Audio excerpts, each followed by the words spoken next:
자, 이어서 전략 포인트 시간입니다. 신한투자증권의 이호석 PB입니다. PB님, 안녕하십니까?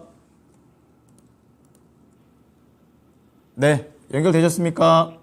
네, 이혁수입니다. 네네. 자, 지금 네, 시장 안녕하십니까? 분위기가 코스피 같은 경우에도 오르고는 있고, 그리고 코스닥도 상승세를 보여주고 있는데, 수급상으로는 코스닥이 조금 더 나은 것 같아 보이긴 합니다. 우선은 오전장과 관련해서 어떻게 보십니까? 네, 우선 오전장 이게 지수 기준으로 이야기를 해야겠죠. 지금 코스피 지수 기준으로 한 2,300포인트, 코스닥 기준으로 한 750포인트 이 부분을 지켜내는 것이 좀 굉장히 좀 중요하다라고 얘기를 할 수 있을 것 같습니다. 결국 이게 미국 시장에서 본다면 아마존이 실적이 호조가 나오면서 전반적으로 봤을 때는 이제 혼조세긴 했지만 나스닥이 이제 좀 개선될 수 있는 여지들이 좀 보였거든요. 이런 부분들이 국내 시장에서 좀 영향을 끼쳤다라고 보는 것이 맞을 것 같습니다. 결국 이제 이 부분과 저희가 같이 엮어서 좀 얘기를 해볼 문제들은요. 결국 이제 2,300포인트라는 것이 가진 상징성에 대한 얘기입니다. 이 부분에 대해서 2,300포인트를 지켜낼 수 있다라고 저희가 얘기를 하면 2,300포인트를 지켜내고 여기에서 시장이 더 이제 반등의 계기를 마련할 수 있다라고 좀 얘기를 해봐야 될 것 같거든요. 결국 2,300포인트를 지키지 못한다는 거는 저희가 보통 라운드 넘버라고 많이들 얘기를 하는데 2,300, 2,400, 아래쪽은 2,200 이렇게 이제 끝단위가 맞아지는 숫자에 사람들이 안정감을 많이 느끼게 되거든요. 결국 이제 만약에 조정을 받는다라고 하면 2,300이 깨졌을 경우에는 아래쪽으로 2,200포인트까지도 심리적으로는 좀 열어놓고 있어야 되기 때문에 그 부분에 대한 부담감이 좀 크다라고 할 수 있습니다. 오히려 2,300포인트에 맞춰서 어느 정도 시장이 이제 하락폭을 멈춘다라고 하면 이 부분에 대해서 조금 더 의미를 둘 수가 있고 반등의 좀 기틀을 마련했다라고 얘기를 해볼 수 있을 것 같거든요. 그렇기 때문에 오늘 같은 경우에는 지난주 금요일도 마찬가지였고요. 2,300포인트를 어떻게 지키느냐가 굉장히 좀 중요한 포인트가 될 것 같고 오늘 같은 경우 시장 코스피 기준으로 한 10포인트 정도 상승을 하면서 2,300에서 자리를 좀 잡아가는 양상을 보이고 있습니다. 이 부분 상당히 좀 긍정적으로 생각을 하고 있고요. 결국은 이제 시장이 반등이 나오기 위해서는 바닥을 한번 잡아주어야 된다는 관점으로 보았을 때 바닥을 잡아가는 과정 중에 있다. 그래서 이제 코스피 2,300포인트 안착하는지 여부 조금 더 관심을 가져보자가 오늘 시장에서 가장 첫 번째 포인트가 된다라고 생각을 하고 있습니다. 그리고 오늘 좀 굵직한 이슈라고 하면은 아시아나항공의 이사회 개최에 대한 말씀을 좀 드려야 될 것 같은데요. 이제 지금 시장에서 반응이 나오는 것은 대표적으로 아시아나 이제 IDT 같은 경우가 오늘 현재 상한가 들어가 있는 상황입니다. 아시아나항공 같은 경우에도 지금 나쁘지 않은 지금 흐름을 보여주고 있거든요. 그 관련된 내용이 어떻게 되냐면요. 오늘 이사회를 하는데 이후에서 대한항공과 아시아나를 합병하는 데 있어서 반대되는 요소가 화물 부분입니다. 화물 사업 부분을 이제 독점적인 자로 작용을 할 수 있다라는 우려감들이 있었다는 거고요. 그래서 이 합병을 완료하기 위해서는 승인을 받기 위해서는 아시아나항공의 화물 사업부를 매각을 해야 되는 상황이 됐습니다. 물론 이제 직원들이라든지 이런 부분에서는 이제 합병에 대해서 반대를 하고 있는 상황이긴 하지만 그 매각에 대해 반대를 하고 있는 상황이긴 하지만요. 결국에 이제 합병이라는 것에 대전제가 되기 위해서 이 부분들이 좀 필요하다는 점 그리고 오늘 이사회가 열리는데 이사회에서 이와 관련해서 어떤 식으로 이제 진행이 되느냐에 따라서 앞으로 이제 이 합병에 대한 이슈들이 계속 진행이 되겠죠. 이런 부분에서 아시아나항공의 이사회가 굉장히 좀 큰 의미가 있다라고 얘기를 해봐야 될 것 같고요. 아시아나 IDT 같은 경우에는 아시아나항공 그룹이죠. 그룹 내에서 이제 IT와 관련된 서비스들을 제공을 하고 있는 업체입니다. 그런데 시장에서 이제 아시아나항공 관련된 이슈가 있어서 주가가 움직일 때 실제적으로 이제 모체는 아시아나항공이 되겠지만은 아시아나 IDT 같은 경우가 시장에서 수급을 제일 빨리 받고 가격 변동도 제일 좀 큰 편입니다. 그래서 오늘 같은 경우에도 이런 이슈가 나오면서 상한가에 좀 빠르게 들어갔다라고 좀 생각을 해주시면 될 것 같고요. 결국은 이제 아시아나항공 합병과 관련해서는 아시아나 IDT가 결국은 대장주로 작용을 할 것이기 때문에 이 종목의 움직임에 대해서 조금 더 관찰해보자라고 이렇게 말씀드리겠습니다. 우선 차트상으로 봤을 때는 우선 오늘 이제 121선 돌파를 해버렸거든요. 121선 돌파를 하게 되면서 그동안 상승을 위해서 장기 이동 평균선이죠. 121선, 61선 위쪽으로 이제 막혀있는 부분들이 굉장히 많았었는데 그 매물들이 전부 뚫어낸 상황이라서 내용에 따라서 이사회 결과에 따라서 추가적으로 상승할 여지도 남아있다라고 좀 생각을 해볼 수 있을 것 같고요. 만약에 이 종목에서 단기적으로 저희가 좀 대응을 한다라고 하면 17,000원 부근 정도의 가장 큰 많은 매물이 있기 때문에 이 매물을 기준으로 단기적으로 접근해보자라고 말씀을 드릴 수가 있을 것 같습니다. 그리고 이제 그 외에 이제 시장에서 조금 주목해볼 만한 종목은 두산 로보틱스인데요. 두산 로보틱스가 오늘 대략 한 20% 정도 상승을 했습니다. 상장 전까지 굉장히 기대감이 컸음에도 불구하고 실질적으로 그 기대감이 주가로 이어지지는 못했었거든요. 이것을 어떻게 표현해야 되냐라고 생각을 해보면 결국에는 기대감이 높다라고 해서 그것이 시장에 직접적으로 사업적으로 바로바로 반영되는 것이 아니기 때문에 어느 정도 상장과 동시에 기대감이 꺼졌다라고 보는 편도 맞을 것 같고요. 그리고 상장 이후에 생각해보면 시장이 썩 좋지가 않았습니다. 시장 자체의 흐름이 좋지가 않았기 때문에 지속해서 계속 조정받는 모습을 보여주었고 오늘 모처럼 반등 이제 나오는 모습 보여주고 있는데요. 결국은 두산 로보틱스 한 종목만 가지고 얘기를 할 건 아닙니다. 왜냐면은 올 하반기에 로봇 관련된 업종이 좋을 거라고 전망이 많았음에도 불구하고 시장이 받쳐주지 못하면서 실질적으로 로봇 관련주들이 상승폭을 반납하는 모습들을 보여주었었거든요. 결국 오늘 로봇 관련주 중에서 가장 빠르고 이제 높게 상승하는 종목이 두산 로보틱스가 될 건데요. 이 종목을 기점으로 해서 주변에 다른 로봇 업종에서 추가적으로 상승하는 종목들이 있을지 그리고 이 훈풍이 계속 이어질 수 있을지 관심 가져볼 필요가 있다라고 생각합니다. 네.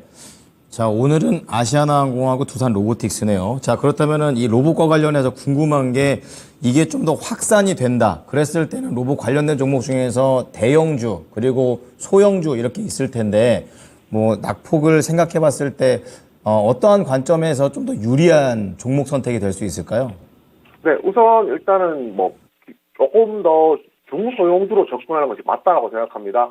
아무래도 지금 로보티즈 제가 차트를 켰는데요. 로보티즈 같은 경우에 최고 올 3월 달에 상승했던 상승폭이 46,000원에서 지금 2만 원대까지 떨어져 있는 상황이거든요. 그리고 두산 로보틱스 상장 이슈를 앞두고도 대략적으로 한 33,000원, 34,000원 정도까지 상승을 했기 때문에 그때 대비하더라도 약 한 20%, 30% 정도 조정이 나와 있는 상황입니다. 짧은 기간에 조정이 나왔기 때문에 반대로 상승할 경우에 반등의 경우에도 조금 더 가파르게 반등을 할 수 있다라고 생각하거든요. 그리고 아무래도 가파른 반등을 위해서는 대형주보다는 중소형주가 움직임이 조금 더 좋을 것이다, 가벼울 것이다 생각해서 반등을 하는 구간에서는 중소형주에 조금 더 관심을 가져보자 말씀드리겠습니다. 네. 자, 그리고 시청자분들 중에서는 단기 말고 좀 중기 관점에서도 니즈가 좀 있는 것 같습니다. 그래서 중기 관점에서 괜찮게 보시는 업종이 있으실까요? 네, 우선 지금 로봇 관련주 저는 중기 관련해서도 지속적으로 꾸준하게 좋게 생각을 하고 있습니다. 그리고 한 가지 더 있죠. 바로 AI 관련주인데요. AI 관련주 같은 경우에도 중기적으로 좀 좋게 판단을 하고 있는 이유는요. 결국은 이제 AI만 가지고 무엇을 한다라고 저희가 좀 접근할 것이 아니고요. AI에 대한 활용도가 더 넓어지고 있다는 부분을 조금 생각을 해야 될 것 같습니다. 테슬라를 대표적으로 얘기를 해본다라고 하면 테슬라 같은 경우에 자율주행을 위해서 리얼월드 AI라고 하죠. 현실 세계를 이제 AI를 통해서 분석을 해서 자율주행에 활용한다든지 이런 부분들이 대표적일 거고요. 제가 가장 올 초부터 주목해서 말씀드렸던 종목이 루닛이 될 겁니다. 루닛 같은 경우에는 의료와 관련해서 AI겠죠. 결국은 AI에 대한 활용폭이 넓어지고 있기 때문에 AI 관련주에 주목해볼 필요가 있다 말씀을 드리고요. 정리해보자면 로봇 관련주, AI 관련주 이런 메가 트렌드와 관련된 종목들, 업종들 같은 경우에는 하반기까지 꾸준하게 볼 필요가 있다라고 말씀을 드리는 거고 거기에 중기적이란 단서가 붙는다라고 하면은 거기서 이제 더 자신감 있게 말씀드릴 수 있는 업종들이다라고 정리드리겠습니다. 네. 자, 로봇과 관련해서는 중소형적 그리고 AI 오늘 좀 자주 나옵니다. 활용이 얼만큼 이제 되는지 이런 관점에서 접근을 해봐야 될 것 같습니다. 자, 그렇다면 오후장 전략 포인트 들어가 보겠습니다. 네, 우선 오후장에 주목해볼 내용은 이런 포인트인데요. 보통 이제 회계가 이제 3분기가 끝나는 것은 3분기가 10월에 끝나잖아요. 그럼 10월 말 정도가 되면 이제 4분기에 미국 국채를 얼마나 발행할지에 대한 발행량들이 이제 발표가 되게 됩니다. 이 부분이 왜 중요하냐면요. 결국 지금 시장의 발목을 잡고 있는 거는 금리가 미국 국채 금리 상승이라는 부분이거든요. 그리고 국채 금리가 상승되는 요인 중에 한 가지가 결국에 발행량이 계속 늘어나고 있다는 겁니다. 왜 발행량이 늘어나냐가 중요하겠죠. 발행량이 늘어나는 이유는요. 미국은 현재 채권을 발행을 해서 돈을 만들어서 투자를 하고 있는 상황인데 그만큼 세수가 안 거치고 있는 겁니다. 3분기가 좀 심했었거든요. 3분기에 생각보다 세수가 안 거친 상황에서 투자를 그대로 집행을 하려고 하면 국채를 계속 발행해야 되는 상황이 왔던 거고요. 이번 4분기는 현재 세수가 지금 추정치입니다. 추정치지만 세수가 3분기 대비했을 때는 많이 거치고 있다라는 얘기가 나오고 있습니다. 쉽게 말해서 채권을 추가적으로 더 많이 발행해야 될 만한 내용이 아니라는 점. 그리고 미국 같은 경우에 이제 바이든 대통령이 그랬죠. 이제 뭐 우크라이나나 이스라엘의 전쟁에 대한 지원을 위해서 대략 1,000억 달러 규모의 지원을 해야 되고 그것을 하기 위해서는 또 채권을 발행을 해야 되는 상황이었었거든요. 그런데 이번에 미국 하원 의장이 바뀌게 되면서 그 채권 발행에 대해서 1,000억 달러 지원이 아니라 그 중에서 이제 이스라엘에 가는 160억 달러에 대한 부분은 이제 발행이 된다고 하더라도 나머지 그 예산안에 대해서는 통과를 할 수 없다라는 의견을 밝히고 있기 때문에 채권이 추가적으로 좀 발행되는 부분에 대해서 조금 리스크 좀 제약이 걸렸다라고 보는 것이 맞을 것 같습니다. 그 말인즉슨 금리가 상승할 수 있는 금리가 정점을 좀 찍었다라고 하는 이제 시장에 신뢰를 줄 수 있는 내용이라고 생각을 하고요. 그 부분들이 사실은 어느 정도는 국내 시장에 좀 반영이 될 거라고 생각을 하고 있습니다.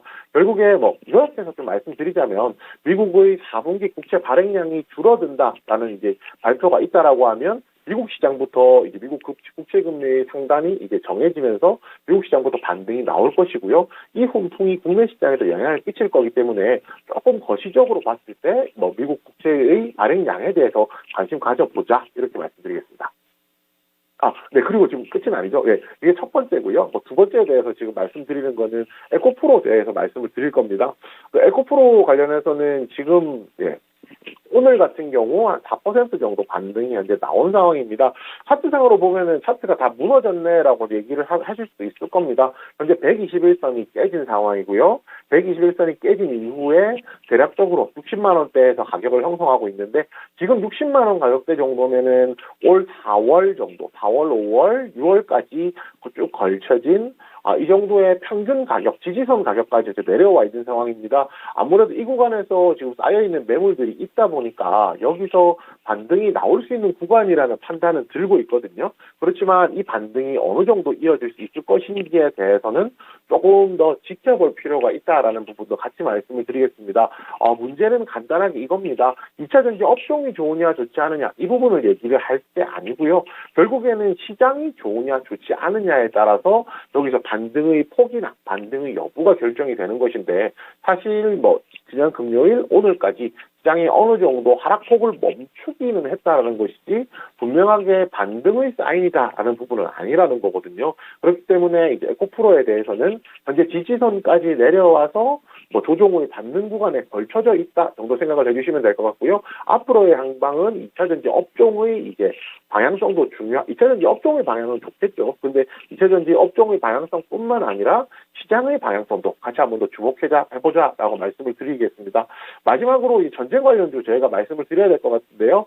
전쟁 관련주와 관련해서는 대표적으로 얘기를 할 수 있는 게 석유 관련주들이 되겠죠. 결국 전쟁 관련주들이 시장에서 변동성이 계속 확대가 되고 있습니다. 주말 전까지만 하더라도 확전에 대한 부분들이 조금 이야기가 좀 줄어들었다라고 하면은 주말 지나서 다시 한번 더 벌어진 거거든요. 결국은 이 부분에 대해서 전쟁이 어떻게 될 것이냐의 양상을 맞추라는 것은 좀 어렵다라고 생각을 합니다. 대신에 이런 내용과 관련해서 단기적으로는 충분히 접근할 만한 여지가 있다라고 생각을 하니까요. 전쟁 관련주들은 그 변동성 확대에 대해서 단기적으로 접근해보자, 단기적으로 베팅해보자 이렇게 말씀드리겠습니다. 매크로 변수와 항공사, 그리고 로봇, AI 2차전지, 그리고 전쟁까지 말씀드렸는데요. 이번 주에 봐야 될, 이제 월요일이다 보니까, 일정은 어떤 것들을 좀 생각해 놓고 계십니까? 네, 우선 가장 큰 일정이라고 하면 제가 앞서서 말씀드렸던 그 내용입니다. 미국 국채 발행량에 대한 겁니다. 원래 미국 시간으로 10월 30일 날 발표가 되거든요. 이 부분들이 이제 미국 국채의 발행량이 적게 나올 경우에 관련해서 이제 시장이 조금 더 안정화되는, 왜냐면은 지금 가장 큰 문제는 미국 국채 금리가 상승했다는 거에 대해서 위험 회피가 나왔기 때문이고요. 이것을 바로잡기 위해서는 결국은 국채 금리의 상단이 정해질 필요가 있다라고 판단을 하고 있습니다. 그 부분에 대해서 이제 가장 좀 중요한 일정이라고 생각을 하고요. 현지 시간으로 하면은 오늘 밤 정도 되겠죠? 이 부분에 대해서 좀 관심 가져주셨으면 합니다. 네. 국채 발행이 적어야 호재인 거군요. 알겠습니다. 오늘 내용 잘 들었습니다. 네, 감사합니다. 네, 오늘 전략 포인트는 신한투자증권의 이호석 PB였습니다. 네, 지금까지 투자 판단에 도움이 될 수 있는 정보를 제공해 드렸습니다. 하지만 특정 종목의 상승과 하락을 보장하지는 않으니까요. 참고해 주시기 바랍니다. 오후장도 힘내십시오. 고맙습니다.